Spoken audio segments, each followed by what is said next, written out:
Dieu, Aujourd'hui, je vais vous parler de mes rencontres marquantes lors de mon premier voyage au Japon, mais je ne vais pas le faire seule. Aujourd'hui, j'ai une invitée spéciale. Comme Charles est à Louis-san ou Pierre à Japania, c'est mon ami d'enfance, mon acolyte Japon. Voici Charlotte. Enchantée. Eh bien, Charlotte, présente-toi, je t'en prie. Moi c'est Charlotte. Attends, ça fait combien d'années qu'on se connaît? Faut que je fasse le calcul mental. Ça fait 18 ans. Waouh. Ah oui, on avait 3 ans je crois. Oui, parce qu'en fait, faut que je vous explique, j'ai 21 ans. Pas 32. Sur la vidéo sur apprendre le japonais où je vous demandais quel était mon âge, j'ai reçu, voilà. Et donc, est-ce que vous vous souvenez quand j'ai parlé de cette personne? Par exemple, j'ai une amie qui a appris le japonais uniquement en écoutant du japonais. Et bien en fait, c'était Chacha. Donc avec Charlotte, on se connaît depuis très longtemps et en fait, on a eu à peu près toutes les deux en même temps notre éveil à la culture japonaise et on a baigné dedans pendant toute notre enfance / adolescence. Et pour nous, c'était évident que notre premier voyage au Japon, on le ferait ensemble. On était un peu jeunes pour y aller que toutes les deux.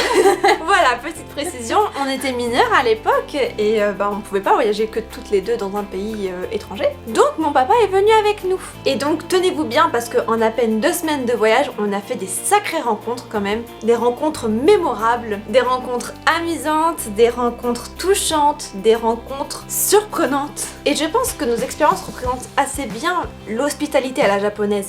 L'omotenashi. Mais qu'est-ce que l'omotenashi, Lulu? L'omotenashi, c'est justement cette façon d'accueillir qu'ont les Japonais. C'est cette culture au Japon de vouloir accueillir au mieux ses visiteurs et d'être toujours aux petits soins pour eux. Et cette idée que le client n'est pas roi mais Dieu. Donc attachez vos ceintures, c'est parti pour nos histoires marquantes au Japon.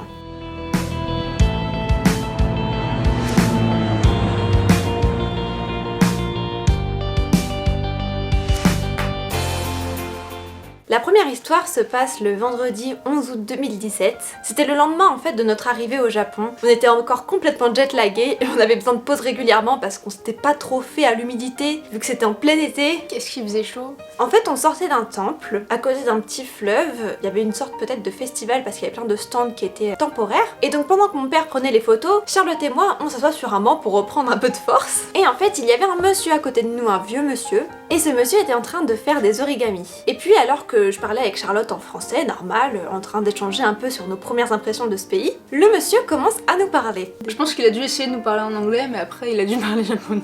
Et donc ce monsieur essaye de nous adresser la parole avec un anglais un peu approximatif, et je le rassure tout de suite en lui répondant en japonais. Et donc là, il est émerveillé tout de suite. Sugoi, sugoi.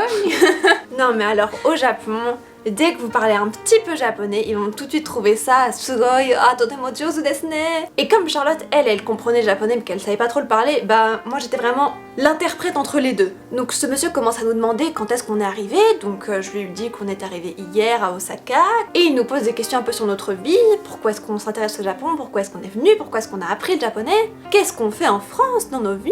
Et donc il nous tape vraiment à la discute. Et quand il s'adresse à Chacha, comme Chacha comprend le japonais mais qu'elle sait pas trop répondre, en gros, elle me disait en français ce qu'elle voulait dire et je retransmettais en japonais à ce monsieur.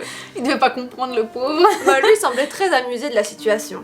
Et donc, il nous demande si on sait faire des origamis. C'est à quoi je lui réponds que Charlotte est très douée pour ça et moi absolument pas. Et il nous tend des petits papiers à chacune et il nous dit venez, essayez. Donc il nous avait donné plein de petits papiers pour concentrer nos origamis, c'était vraiment trop chou. Et puis après qu'il avait fini son propre origami, en fait il nous en a fait 2 et il nous en a passé une à chacune. Et il disait que de temps en temps il aimait bien faire ça, faire des origamis pour ses petits enfants ou pour les étrangers sympas qu'il croisait. Ça avait l'air d'être une habitude pour lui d'aborder des étrangers. Et donc on papote et il avait l'air de vraiment bien nous apprécier. Il a dit écoutez, j'ai acheté ça, je vous le donne. Et donc il nous a super gentiment offert des porte-clés. Mais du coup ça c'est celui que j'ai pris. Sakana desu, sakana desu.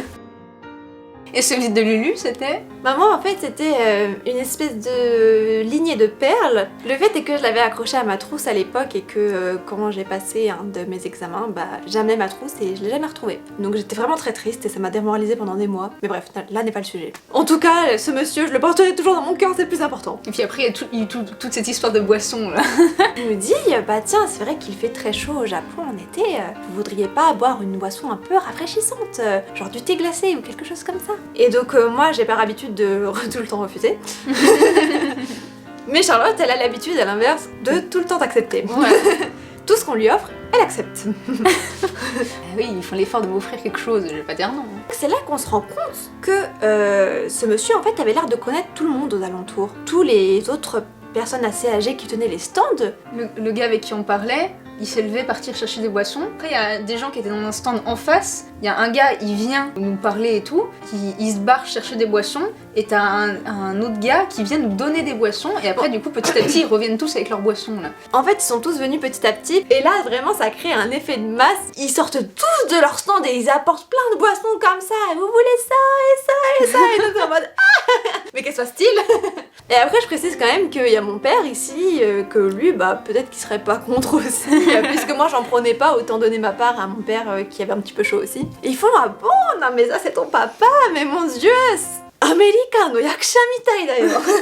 Voilà, ils trouvaient que mon père ressemblait à un acteur américain. Et puis ils étaient très impressionnés par sa taille, parce que mon père est quelqu'un d'assez grand, il fait 1m92. Et donc voilà, on est tous repartis avec nos boissons rafraîchissantes gratuites, avec plein de petits cadeaux souvenirs. Et donc c'était vraiment sympa, ils étaient tous trop mignons avec nous. Un petit peu plus tard dans notre voyage, on s'est retrouvés à Hiroshima. Et lors de notre dernier soir à Hiroshima, on choisit d'aller dîner dans un sobre restaurant, façon bonne franquette, où c'était juste en fait un restaurant de ramen où le bar s'organisait autour de la cuisine et ça faisait un L et voilà, c'était pas plus grand que ça.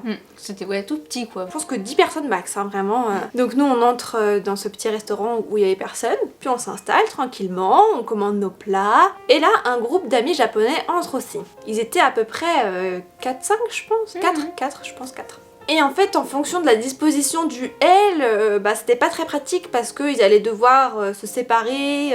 Donc on a été arrangeant, on s'est décalé pour qu'ils puissent être tous ensemble. Et donc après, chacun a continué son repas. Et en fait, nous, comme on n'avait pas trop de choses à nous dire, bon, on les a écoutés. On avait faim, on s'était concentré sur notre repas, donc... On les écoutait parler, ils disaient ah bon, ça fait du bien, une bonne bière après le boulot, rien de tel que ça. Et à un moment, ils commencent à parler du pain français. Déjà ouais, moi quand je suis allée en France, vraiment, ce que j'ai retenu c'était ouais, le pain était vraiment trop bon. Puis vraiment, ils commencent à avoir une discussion autour de ça. Chacha et moi, vraiment, on rigole dans nos ramen, quoi. Mon père comprenait pas ce qui se passait, évidemment, donc je lui explique brièvement. Et au moment de partir, ce groupe de jeunes nous remercie en disant ah oui, avec un anglais approximatif aussi. Oui, on vous remercie de vous être déplacés pour qu'on puisse être ensemble.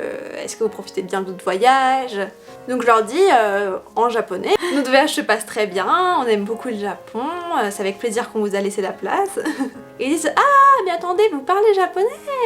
Et donc je leur dis oui, et d'ailleurs je vous avoue que ça nous a un petit peu fait rire votre discussion sur le pain français étant donné qu'on est français. Et là ils étaient ah ouais, ok, ouais c'est bon le pain français, ouais. Et donc c'était un petit peu gênant, mais c'était sur une plutôt bonne ambiance qu'on est sorti du restaurant et qu'on a laissé ce petit groupe d'amis continuer leur apéro. C'est-à-dire qu'ils étaient quand même à deux doigts de parler sur nous, et sauf qu'on comprenait tout quoi. Ça aurait été aussi marrant. Après Hiroshima, on est allé à Kyoto. Et donc un soir où on cherchait un restaurant où aller près de notre hôtel, on trouve un resto pareil, ambiance vraiment japonaise, bonne franquette. Et donc on rentre dedans, et ce qui est marrant c'est que les japonais qui tenaient ce restaurant étaient un petit peu comportement de yonki. C'était pas le yakuza, mais c'était un peu... Ah non, mais ils étaient un petit peu racailles dans leur façon d'être. Mais très gentils hein, mais... Super gentils, mais vraiment la façon dont ils parlaient... Et la façon dont ils étaient vestis aussi. Ils parlaient racaille, ils étaient habillés racaille, donc je sais pas trop si l'adresse était faite pour les étrangers de base, mais ils nous ont super bien accueillis. Et donc c'était marrant parce qu'il y en avait un qui ressemblait vraiment à Jack Sparrow dans son style. Donc on l'appelait Jack Sparrow entre nous. Et l'autre, comme vous savez, il avait une serviette sur la tête pour travailler, bah mon père a fait la réflexion, on dirait qu'il sort d'un hammam. On l'a donc surnommé Hammam Man. Et donc ce qui était marrant, c'est qu'avec nous, ils étaient super gentils, précautionneux et doux. Et on y allait 2 soirs parce que franchement c'était super bon. Les 2 soirs, il y avait une dame qui venait, une japonaise toute seule. Et en fait, elle venait un peu raconter sa vie en fait. Elle leur racontait comme quoi, la nuit, elle avait du mal à dormir, qu'elle avait très mal au dos. Et ce qui était vraiment hilarant, c'est que ces 2 mecs qui étaient franchement racailles étaient comme ça, ils faisaient Et ça faisait beaucoup rire mon père qui disait mais en fait ils doivent en avoir rien à foutre. Mais l'hospitalité japonaise, voilà. C'était un jour férié, on avait galéré à trouver un restaurant qui était ouvert parce qu'ils étaient tous fermés, c'était Lobon en fait. Et du coup on a fini par trouver un restaurant qui était miraculeusement ouvert, mais c'était vraiment genre dans une petite ruelle. C'était difficile à trouver. Voilà, c'était vraiment tout pas était écrit évident, tout était écrit en japonais et le lieu était magnifique, vraiment. Ouais, c'était vachement joli. Mais c'était pas très bon. Je pense que clairement c'était des plats surgelés qui nous ont servi, qu'ils n'avaient pas fait eux-mêmes quoi. C'était pas très bon et ça devait être toute une famille qui devait tenir le restaurant et c'était extrêmement malaisant parce que il y avait toutes les serveuses qui étaient dans un petit coin, les unes sur les autres, et en fait elles nous fixaient tout le long du repas, et dès qu'il nous manquait un petit truc, donc le verre était plus assez rempli ou quelque chose comme ça, elles accouraient tout de suite, elles nous resservaient, elles s'en allaient et elles continuaient à nous regarder comme... C'est là où on se demande vraiment où sont les limites de l'hospitalité parce que ça part d'une bonne intention. Si on n'a plus d'eau, on nous resserre. Mais là, c'était quand même super insistant et nous, on mangeait des repas sans aucun bruit parce que on était perturbés par cette présence qui nous regardait sans arrêt.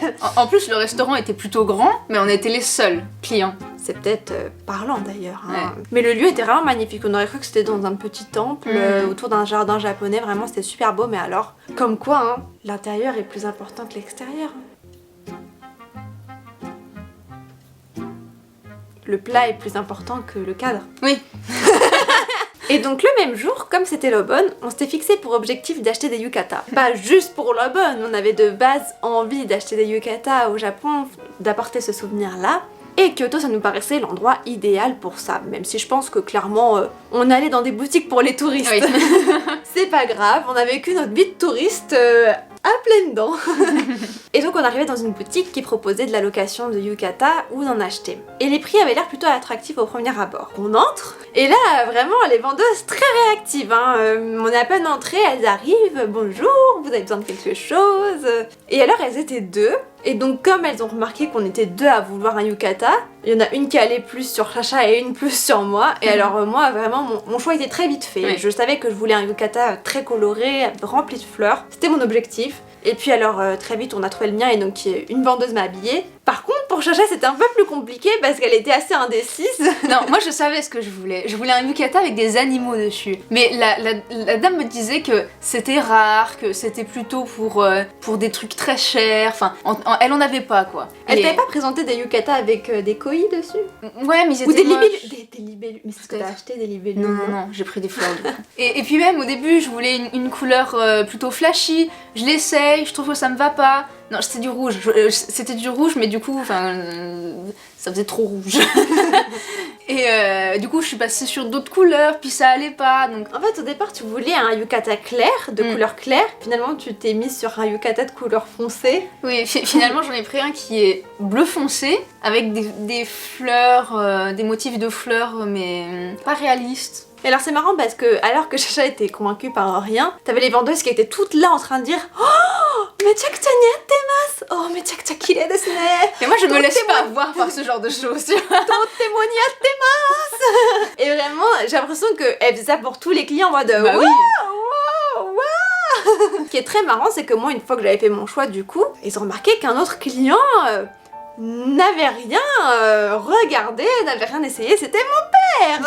Du coup il y a une vendeuse qui s'est fixée pour objectif, d'ailleurs c'était celle qui avait l'âge le plus proche de mon père. Elle s'est dit que ça passerait sûrement mieux. Elle a foncé sur lui, elle a dit est-ce que vous voulez vous aussi un yukata? Il dit ah non, moi j'accompagne, je regarde. Mais essayez-en un quand même, au moins vous perdrez pas de temps, enfin vous ennuierez pas, essayez pour le plaisir. Puis tout en anglais en plus, donc elle était pas mauvaise en anglais. Non mais c'était clairement une boutique destinée aux touristes je pense.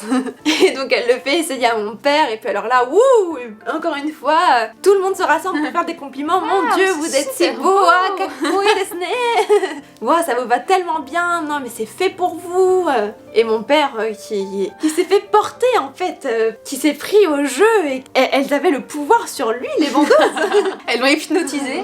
C'est ça. Achète mon produit, achète.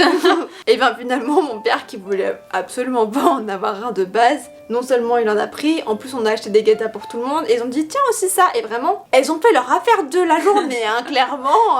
Mais franchement il y avait une super énergie, c'était super drôle et quand j'y repense c'est vraiment le sourire aux lèvres hein, perso. Bon, la vidéo était un peu trop longue donc j'ai décidé de la couper en deux. Vous retrouverez donc la suite de nos aventures demain à 10h sur YouTube. Ce sont des histoires encore plus incroyables, je vous assure. En attendant, si vous voulez vous aussi partager vos histoires et vos rencontres marquantes au Japon, envoyez-les moi par mail à lulustoryteller@gmail.com et mettez plein de détails dans vos histoires, je serai ravie de lire tout ça. Si j'ai assez d'éléments, j'en ferai une vidéo entière, donc n'hésitez pas. À demain! J'ouvre ma grande gueule et je lui dis mais monsieur, est-ce que vous savez ce que vous êtes en train de faire? Vous êtes en train de donner de l'alcool à une fille qui n'est pas majeure. Mais et même chose en fait, à peine il nous voit. Ah désolé mais c'est rempli, on est complet. Je me suis dit quand même c'est un petit peu bizarre mais et ben voilà ça fera 4500 yens. Et je lui dis mais pardon mais tout à l'heure vous m'avez dit 1500 yens. Tout se passait pour le mieux et puis là on entend des cris d'effroi. Vraiment les gens se mettent à crier dans le train et puis il y en a qui reculent un peu de nous en fait. Et je me dis mais